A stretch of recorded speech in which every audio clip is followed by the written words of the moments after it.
Let me try that again. I was muted.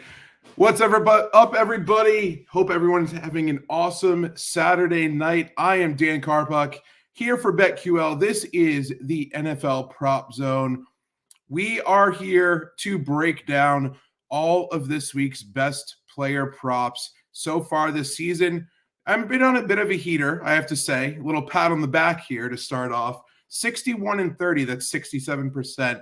Up 27.7 units. So all of those plays have been conveyed right here on the NFL Prop Zone, completely free, 100%. So definitely connect with me on Twitter at Daniel Karpuc, or I should say X now, right? Connect with me on X at Daniel Karpuc, and let's break down, let's talk props. Like, DM me, feel free to do it. I love doing it with the people that connect with me on a daily basis there. I love chatting props, and let's continue to do that moving forward here. I do have to mention before we get started with today's show, if you go to BetQL.com or open up the BetQL app right now and enter code PropZone, you could get 20% off any BetQL annual subscription. So definitely take advantage of that exclusive offer. You cannot get that anywhere except right here at the Prop Zone. So to start off with this slate, I think there are a lot of injuries that we could take advantage of. And of course, now we don't like to see injuries happen in the NFL, but it's a really important part of betting and of DFS. So with that being said, there's targets to go around. There's air yards to go around. When a lot of these players this week that I go over here are in really, really great spots just because they are going to see such a concentration of the volume on their team. And I'm going to break all that down in a second. We're going to go over 9 core picks. That's how we're going to start the show off. Then we're going to go to the pay dirt zone. Those are 3 touchdown props that I absolutely love this week. We're going to go after some alt line upside. I love this section. Me being a little bit of a degenerate here, I like to chase that upside, maybe a little too much with my own personal bankroll here, but I think there are some really good spots that we can attack and some matchups that we can really look into. And then finally, Karpuc's Lock. That is the number one favorite play of the week that I'll get into, and I love this one this week. So without further ado, let's get into the core plays for this week. We are going to start off with the matchup between the Bills and the Dolphins. This is going to be the matchup that everyone is looking forward to here. Sky high total. Both of these teams presumably can light up the scoreboard. This is going to be a very popular game DFS-wise and everything. We're going to go over all that. But someone that I'm looking at here, Jalen Waddle, over 60.5 receiving yards versus the Bills. This is at -115 at DraftKings. The Dolphins just put up 70 points without him, okay? Like, obviously, this team is going to still eat. However, Waddle's coming back from concussion protocol. He's not coming back from a sprained ankle. He's not coming back from a groin or a calf or anything like that. He had to just clear concussion protocol. I think that's a little bit of a different situation as someone who's really a high threat to tweak something or anything like that. So it's really important to note that he had 78 receiving yards in week 1 at the Chargers, 86 in week 2 at the Patriots. He's gone over this number, this 60.5 number, in 12 out of his last 15 games. The only two out of the 3 times he failed against the 49ers, which traditionally that was last year under DeMeco Ryans, had that amazing defense. And then in another one of those failures, Tua got hurt. So, we kind of chalk those up there as kind of outlier situations, but 12 out of 15, I'll take that any day. The Bills this season, you could look at this defense and say, okay, on paper and they've had some pretty decent results here, but they played Zach Wilson, Jimmy Garoppolo, and Sam Howell. So let's take that with a grain of salt as well. Jalen Waddle in 2 matchups against Buffalo last season, 114 yards, 102 yards. He had an insane 5.53 yards per route run. That's ridiculous. We'll get into that stat later with another guy that I love. But you also have to mention here, River Craycraft, Eric Ezukanma, right? I think that's how to say it, are both out this week. So therefore, we could maybe see a more concentrated Dolphins passing attack. They like to spread the ball out a lot here. But I think Waddle this week is in a fantastic spot. Against the Bills in his career, he has a 17.2 yards per catch average. It's the second highest among any teams that he's faced at least twice, right behind the Chargers at 18.2. And this Bills secondary is really banged up.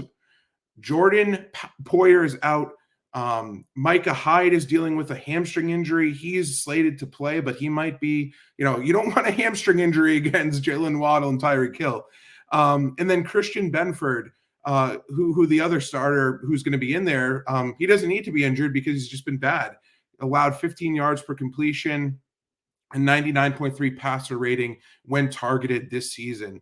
So with all those things being said, I really don't quite understand why Waddle's line is 60.5 at all. I would expect it to be somewhere in the low 70s, maybe.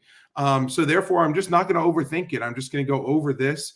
And this is the first core play of the day that I feel really comfortable with here. If you want to be really contrarian, I don't think he's going to be too popular in DFS, especially on DraftKings where he's priced at 7,600. If you want to stack this game, you could do that. Obviously, if you were stacking the Dolphins in all ways last week, you probably won $1 million or close to it. But I really think, going Waddle instead of Tyreek Hill and banking on a Waddle ceiling game where Tyreek Hill kind of sees the back seat, that could be a way to get different in tournaments. But overall, in the player prop market, Jalen Waddle over 60.5 receiving yards is absolute money to me. He is my first core pick. Absolutely this week here. Secondly, we are going to the dumpster fire game of the week. This is the Bears versus the Broncos. I know that a lot of people are talking about Khalil Herbert in a negative way. I know that there's not a lot of reasons to be optimistic based on the first 3 games of the season. However, this Broncos team, like I just mentioned, allowed 70 points to the Dolphins last week. They've gotten repeatedly gashed on the ground every single game. In fact, Denver ranks dead last in the NFL in rushing yards allowed per game at 165.67 and rushing touchdowns per game at 2.33. They've allowed those to the running backs specifically. So no quarterbacks or wide receivers getting any rushing touchdowns in those 2 stats there. Herbert has racked up 27, 35, and then 31 rushing yards in those first 3 games. Like I mentioned, not what you love to see. However, he's outsnapped Roshan Johnson, his rookie backup there, 32-22 and then 28-23 over the last 2 weeks. I think this is a spot where the Bears need to establish the run. They need to open up that play action passing game for Justin Fields. and make things easier on him.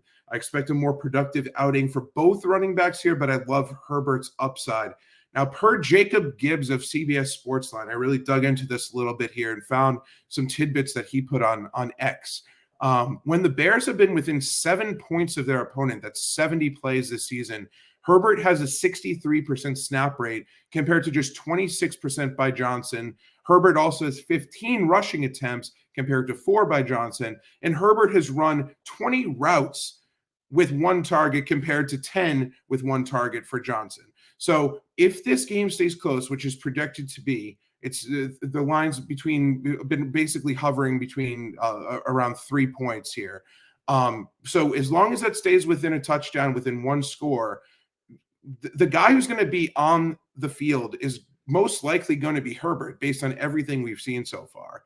Offensive coordinator Luke Getsy said this week during an interview with the Chicago Sun-Times. He said, quote, "I think that's the biggest difference from what kind of carried us through the beginning of last season." He was talking about explosive runs. Was the explosive run opportunities we created, and we just really haven't created those so far this season. So, when we're thinking about explosive runs, I looked back. Last week, the Broncos gave up runs of 67, 52, 40, 26, and 20 last week alone. Tomorrow they're going to be, or I should say, tomorrow. It's still tomorrow. They're going to be without linebacker Josie Jewell and outside linebacker Frank Clark because of injuries. Justin Simmons, safety, is questionable with a hip problem. So things might be getting even worse. And this is an opportunity to certainly jump on Herbert and the running game, in my opinion, for the Bears here.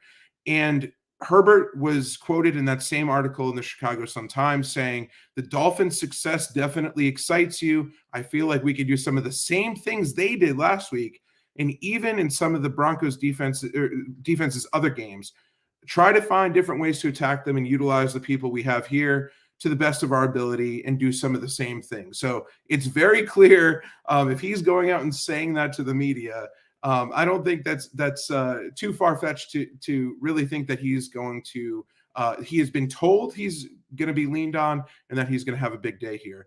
BetQL projects him to have 60 rushing yards, so easily getting over that 40.5 rushing yard mark. And he's just 4,700 on DraftKings DFS. I think in tournaments, certainly worth a look here because some of the higher end options that are available, who knows, he might not be too chalky. People might look at those box scores from the first 3 games of the season and be a little bit scared away from that. But I really think that this is going to be a week where we really can key in on him. And he's going to actually appear later on in the show as well. And I'm going to give out some other statistics as to why you might be really interested in him this week. Moving on to Mr. Amari Cooper, over 4.5 receptions versus the Ravens. This is minus 120 at BetMGM.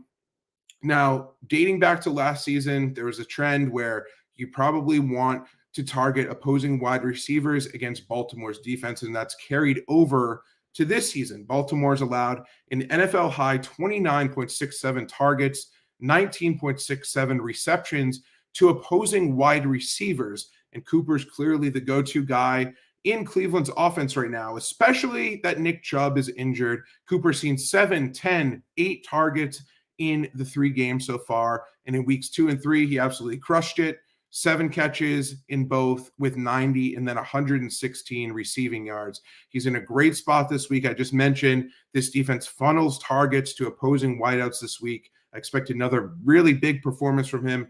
Remember, we would have had also a 60-yard touchdown from him last week if he wasn't whistled out of bounds. What are the refs doing in that situation? He wasn't even close to out of bounds. They called the play dead. He would have just scampered into the end zone. It would have been a gigantic play. He still got there for us, and I targeted him last week too, but that would have been really fun, especially in DFS where I had him in 100% of my lineups last week. Really would have missed out on what could have been an electric day there. I don't know if it really would have mattered just because the Dolphins did what the Dolphins did, but still.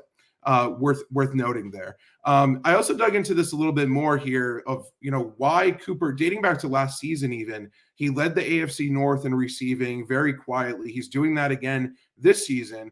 Where does this success come from? I looked into this a little bit. Per Browns.com here, Cooper and head coach Kevin Stefanski talk throughout the game multiple times here. He tries to be smart about what he approaches Stefanski with during games, but Stefanski leaves the door open to him. He says, quote, per Browns.com here, I tell you guys all the time, these players have been in the best seat in the house. They see it better than we can. Amari's a very, very intelligent player, so it's not like he's coming up and saying, get me the ball. But he can give you great insight into the routes that he thinks we should run and how we should run them and how we set them up, those types of things. And he also noted that he usually listens and actually implements that into the game plan during the game as well. So he definitely, that's really interesting. I don't know, obviously not having been in NFL locker rooms, I don't know how much that happens throughout the games, but it seems like he has the trust of not only his quarterback, who he clearly has a great relationship with, Deshaun Watson, but the head coach as well and the coaching staff who really schemed to get him the ball. So over 4.5 receptions, this is one of my favorite plays of the week for sure. I think this should be maybe even be 6. I might bet if it was 6.5, I would consider betting the over as well.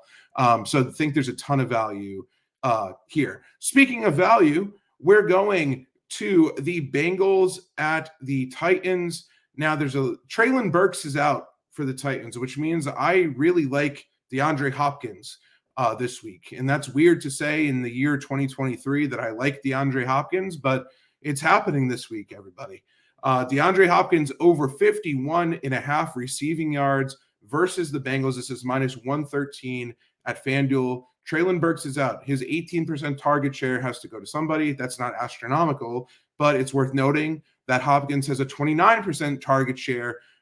In this one, I wouldn't be shocked if he's around 40%. Just thinking about the fact that if Tannehill throws the ball 30 times this game, and he's projected to throw around 30, he's at either 28.5 or 29.5 pass attempts at most sports books. I looked right before this. If he throws 30 passes, which I think is reasonable, just assuming that they're probably going to be playing from behind, that would be 12 targets for Hopkins at a 40% target share. So it's more likely than not, in my opinion, that he gets that double-digit target number in this game. And all we need is 51.5 receiving yards from him. Remember that the Titans have a terrible offensive line, which is really counterintuitive just because they have Derrick Henry in their backfield. You'd think that they'd probably try to make some offseason additions and really spend a lot of money on their offensive line. But alas, this is what we kind of see here with the Titans these days. It's also worth noting here that Hopkins got 13 targets in week 1. That was with Burks playing. If this Bengals team, if Joe Burrow can get things done through the air, and that's really how to attack the Titans, as we've talked about in past weeks, then and say they get out to a 13-14 nothing lead early in this game, and the Titans try to pass the ball, it's going to be very, very much skewed towards Hopkins from Tannehill's arm. So I think that he has a lot of upside. I'm probably not going to get to him on DFS. He's at 5,800. There's just too much value elsewhere. Someone like Amari Cooper, like I just mentioned, he's 6,100. So I don't think he's quite in that class. I wouldn't bet on him to go over 100 yards or anything like that just at this point in his career. But can he soar over this 51.5 mark? Yes. Can he soar over his receptions prop, which I saw was at 4.5 or 5.5? Absolutely, just based on the volume he's going to see alone. So love DeAndre Hopkins as far as this is concerned. Maybe not so much in DFS, but definitely in DFS tournaments, make that consideration because he's going to go pretty low owned in my opinion, based on where his upside could be if he has one of those ceiling games. Say he has a 5% chance of having a ceiling game. If you have him in your lineup, 10-15% of your lineups, you're going to be ahead of the field. So like him this week as well. Someone else I like, another receiver. I'm looking at my list here. A lot of receivers I like this week. Michael Pittman, over 5.5 receptions versus the Rams. This is juiced up at minus 146 at FanDuel, but I still like it. Pittman has 8+ receptions and +11 targets in all 3 games. And I apologize if this person's listening, Ahan Rungta of Roto Underworld. I had to mention this. Pittman has a 28.3% target share when Anthony Richardson is under center. And guess who's returning from injury this week? That is Anthony Richardson, who just cleared concussion protocol. So he's going to be back under center, and he clearly loves passing the ball to Pittman. The Rams have gotten crushed by opposing wide receiver ones. Deebo Samuel had 6 catches on a 37.5% target share. Jamar Chase just had 12 catches on a 32.6% target share. So Pittman is walking into a fantastic opportunity here. He's also the only player in the NFL, fun fact, to have 8+ catches in all 3 games this season. So you look across the league at all of this talent, and that's a little bit surprising. But he's been remarkably consistent, and there's no reason to assume that he's going to slow down anytime soon. If you also want to bet his touchdown prop, he's not going to be in the pay dirt zone because I like someone on his team a little bit more. Little cliffhanger there. But this could be a smart time to do that as well. He's been targeted 8 times in the red zone this season. That's second in the entire NFL. He's at 6,500 on DraftKings DFS. I'm going to get there, especially if I pair him with Anthony Richardson, which I'm going to get to in the next segment in a few minutes here. Moving on to the Tampa Bay and New Orleans game. Chris Olave over 71.5 receiving yards versus the Buccaneers. This is minus 115 at BetMGM. He's had 10+ targets in every game this season. 10, 11, and 11.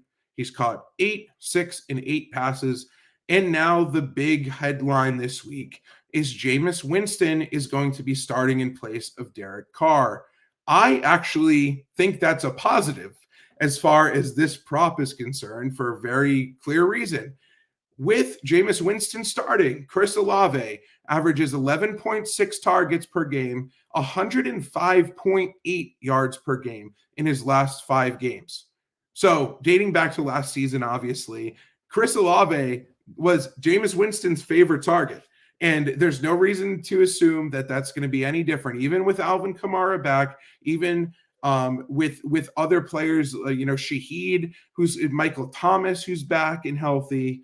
I don't care. When he is going to throw the ball, when Jameis Winston is going to throw the ball down the field, it is more than likely going to be to Chris Olave. He could do this on one play. He's an elite downfield threat. 32 targets this season, 0 drops. He has a 32% target share this season. That's 7th in the NFL.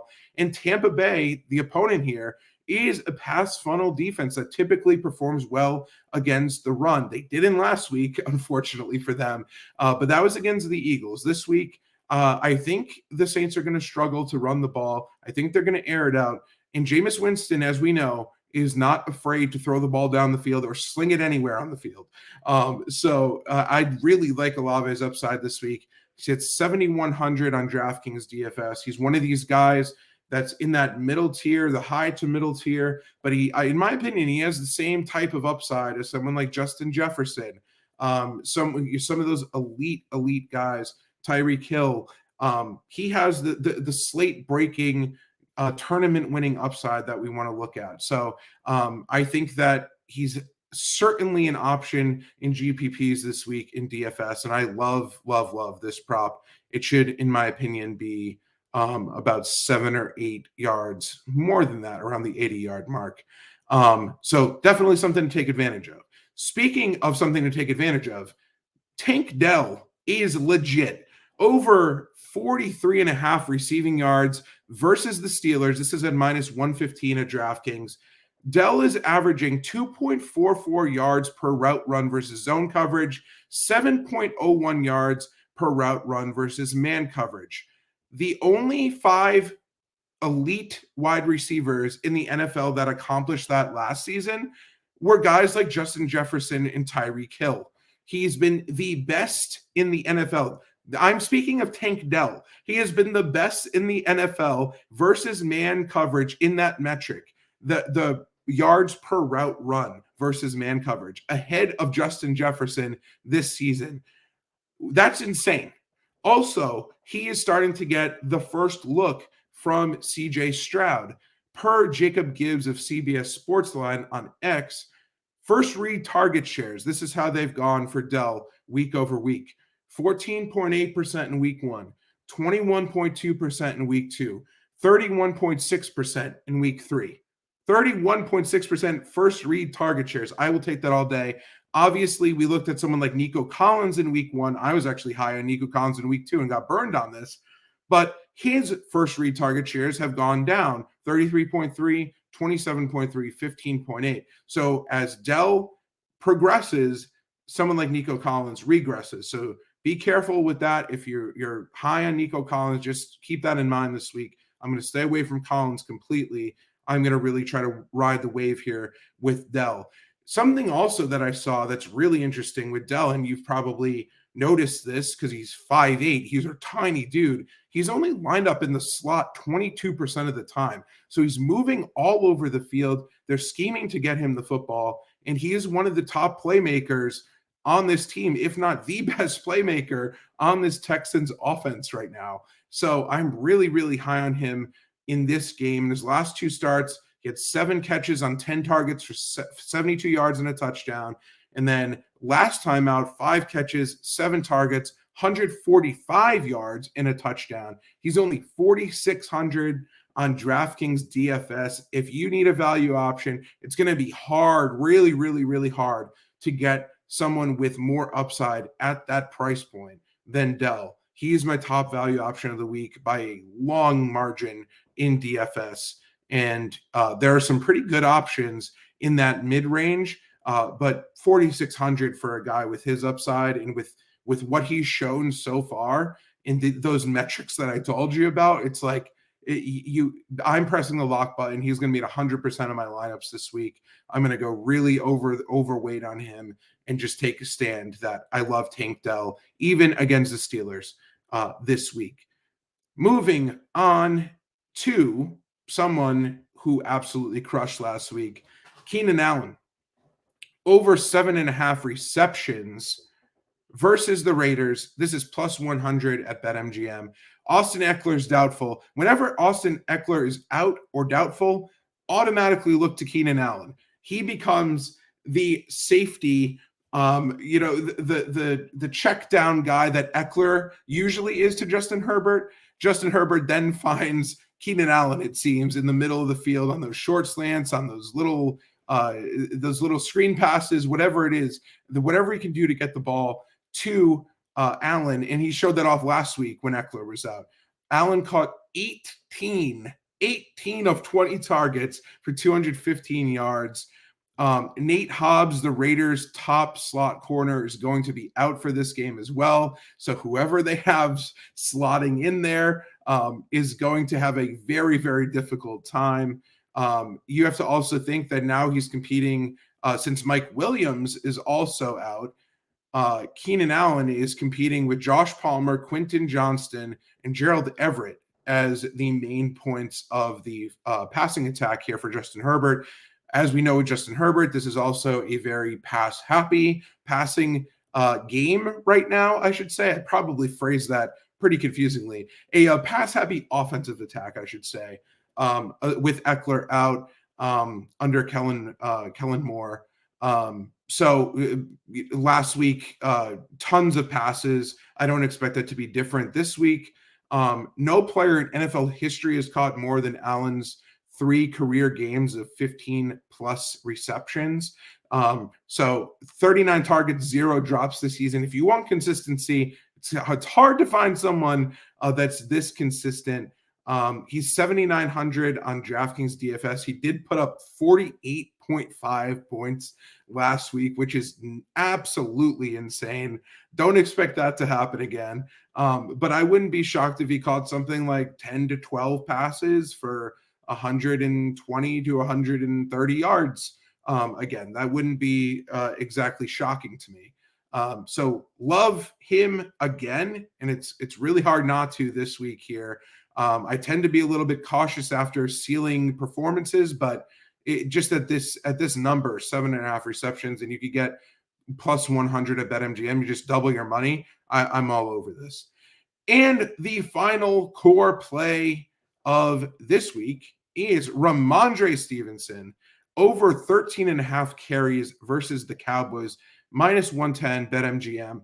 Now, the Cowboys last week allowed 5.24 yards before contact on non-scramble runs versus the Cardinals. That's per Joe Dolan of fantasypoints.com. Got to give him credit for that amazing stat. The previous worst performance of a run defense this year was, ironically, the Patriots when they gave up 3.04 to the Dolphins in week 2.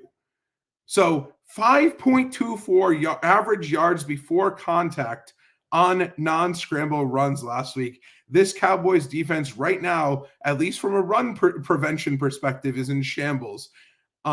Stevenson has had really bad struggles this season for what he's done after getting hit. Last season, he was breaking tackles. He was avoiding tackles. This season, he's not doing that as much, which is why I'm going to go just with the volume I can get here with carries at 13.5. I think the Patriots are going to be very run heavy in this matchup and try to exploit that Dallas run defense, as I just mentioned, which is absolutely reeling.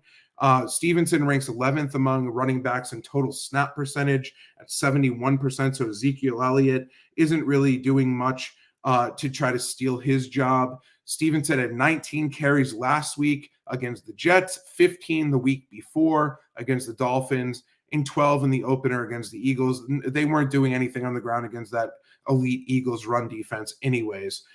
So I'm really chalking that up to that. But 19 carries last week. We just need him to get to 14 this week. I think it's going to be run heavy. He's at 6,200 on DraftKings DFS. He's going to go pretty low owned, in my opinion. So it could be an opportunity to take a stand on someone like him in a tournament, in especially one of those middle tier builds. And you could get him as a pretty attractive option, in my opinion. Right now, though, it is time to move on to the pay dirt zone, as that cool graphic there that I designed shows. We are moving on to the pay dirt zone. This is the three picks that I expect to hit touchdown picks. Just pay dirt sounds cooler than touchdown, doesn't it? The first one, Anthony Richardson, anytime touchdown versus the Rams, plus 110 at FanDuel. This is pretty self-explanatory. 3 rushing touchdowns in parts of 2 games.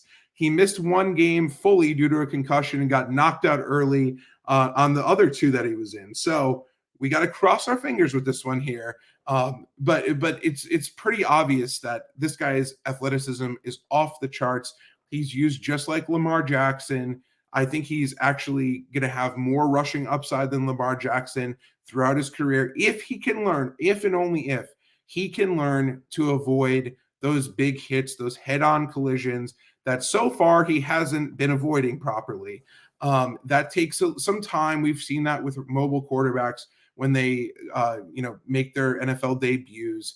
But you have to think that this coaching staff is going to preach to him, like, we need you to stay on the field, and you got to do everything you can to do that. But with that being said, plus 110, if they're in the red zone, you have to think that he's going to be the primary option on one of these RPOs or something like that, can pull back the ball, run it in once the defense commits to Zach Moss. So absolutely love him. He's at 6,700 on DraftKings DFS. I'm going to lock him in and just hope he stays healthy. He's one of these guys, just like Lamar Jackson. He has the upside to be an elite running back at the quarterback position, just based on his upside to have touchdowns, to have rushing yards, to have multiple touchdowns as a runner, and also to throw touchdowns too. So love him as a play on DraftKings DFS as well. Devon Achane, I might be pronouncing that wrong. Achane, whatever it is. He went absolutely bonkers last week against the Broncos. He's facing the Bills this week, and I'm a fan of his.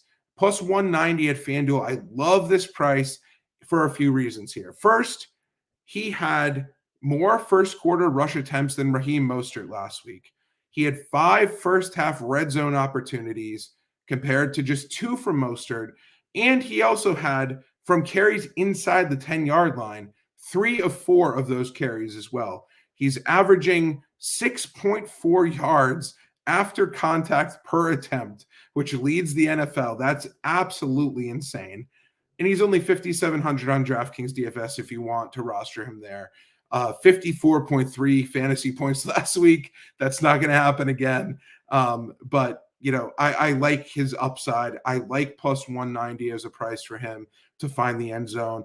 I think as we see as the season moves along, whether the workload with him and Mostert is split half and half, or whether one of them, factors in more than the other, they're both going to have plenty of touchdown upside because of how powerful the rest of their offense is.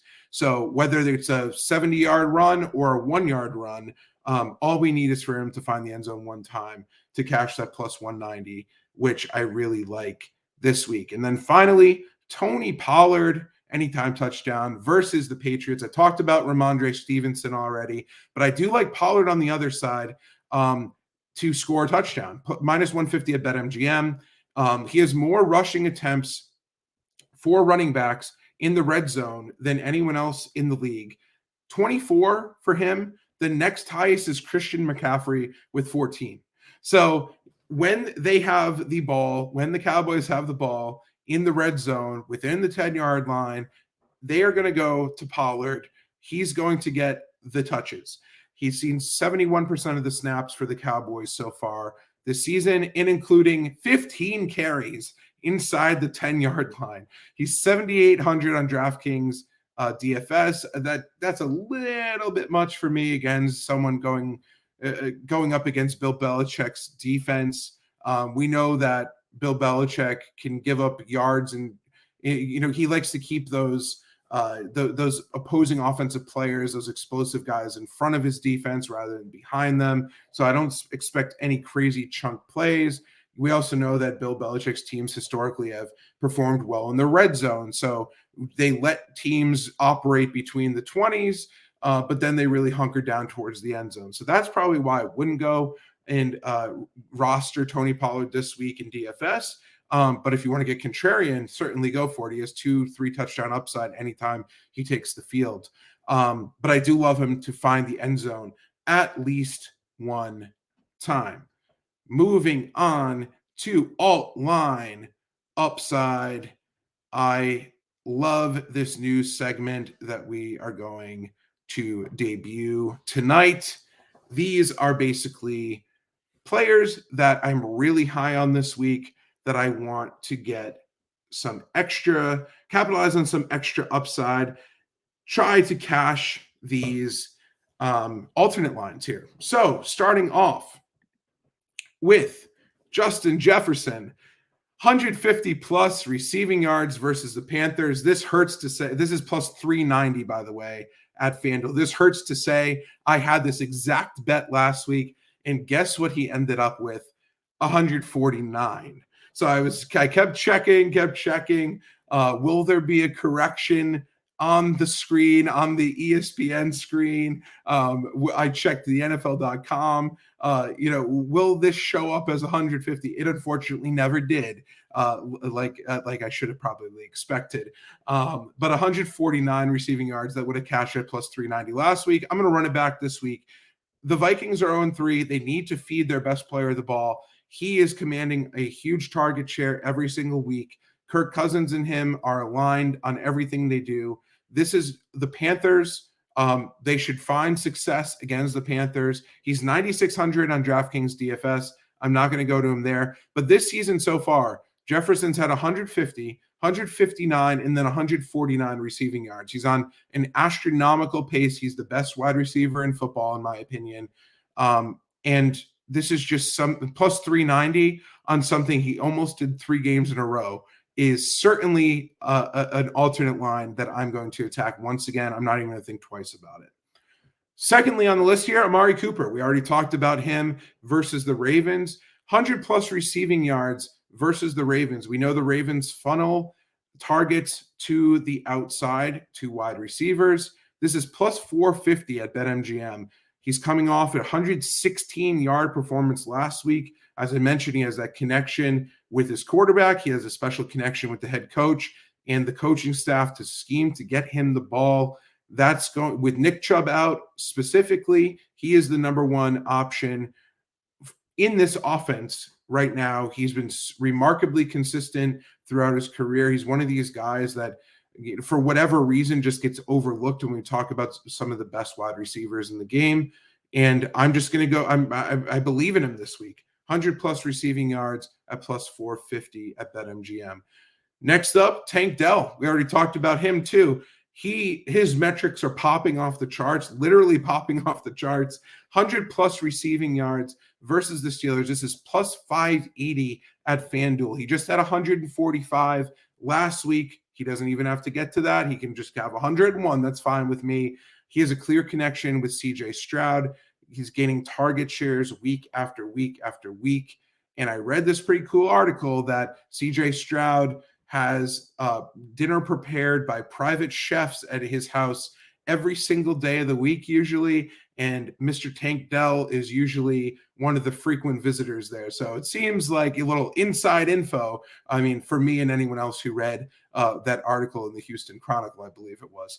But Tank Dell, really high on his upside, and think he just shows off once again why he's one of the biggest steals of this year's draft.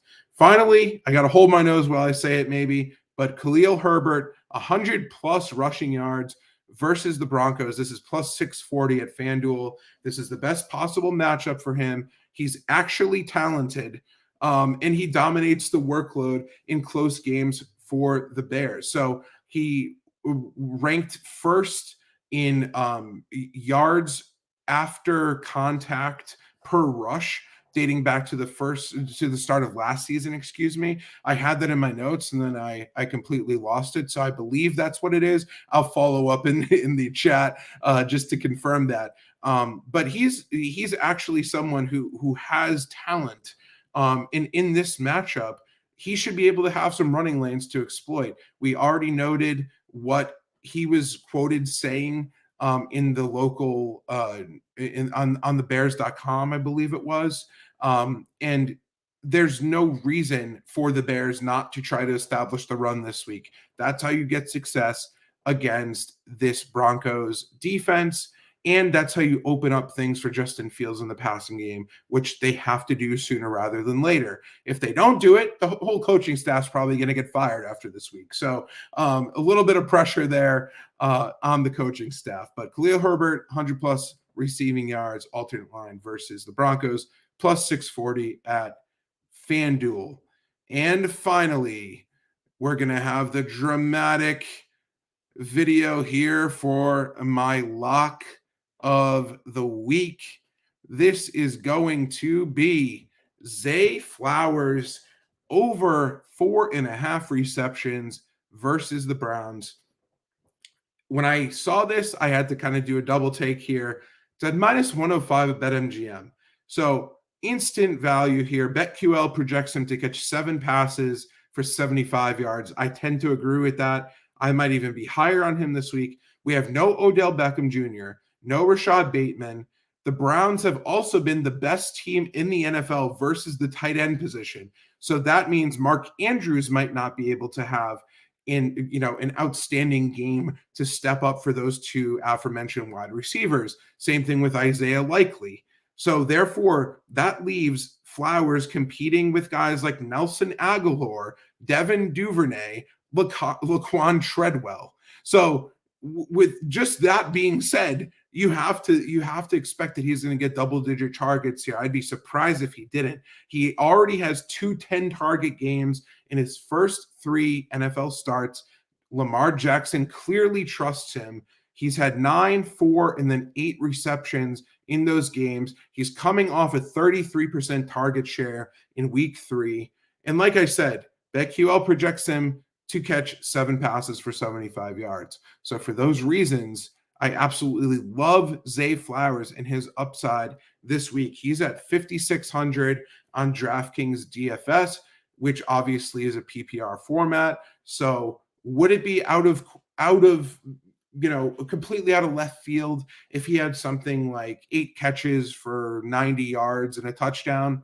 Absolutely not. And at that price tag, I think this is fantastic value, even though obviously this offense isn't really pass happy. They like to run the football. They're going to run the football a lot in this game, obviously.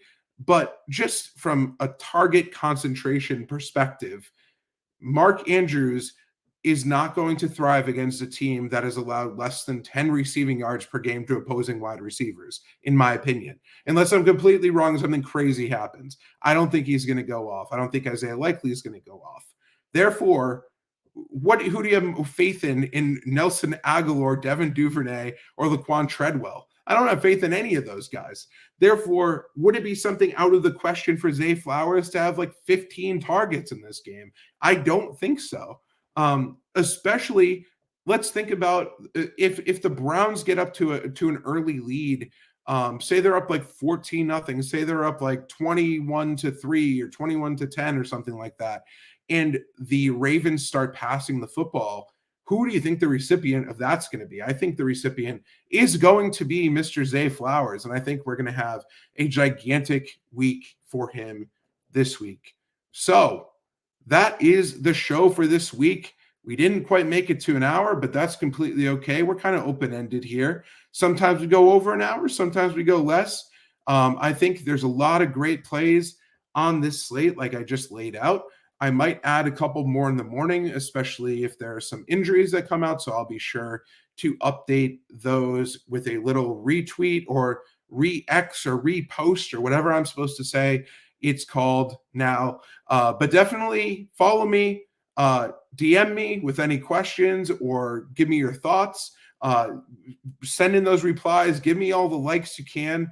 I'm doing all of this, obviously putting all of this out here as free content for you guys. So I would definitely appreciate clicking the like button, giving me the thumbs up on YouTube, and definitely also go over to BetQL.com, open up the BetQL app, and enter code PropZone for 20% off. Next week, we actually just launched a new player prop card feature at BetQL.com. I'm going to display that next week, but you can get access to that right now as well on the BetQL.com web platform only right now. But it's something that's really useful and that I'm going to use every single week when breaking down the top value. So thank you for listening in. And this was week 4 of the NFL Prop Zone.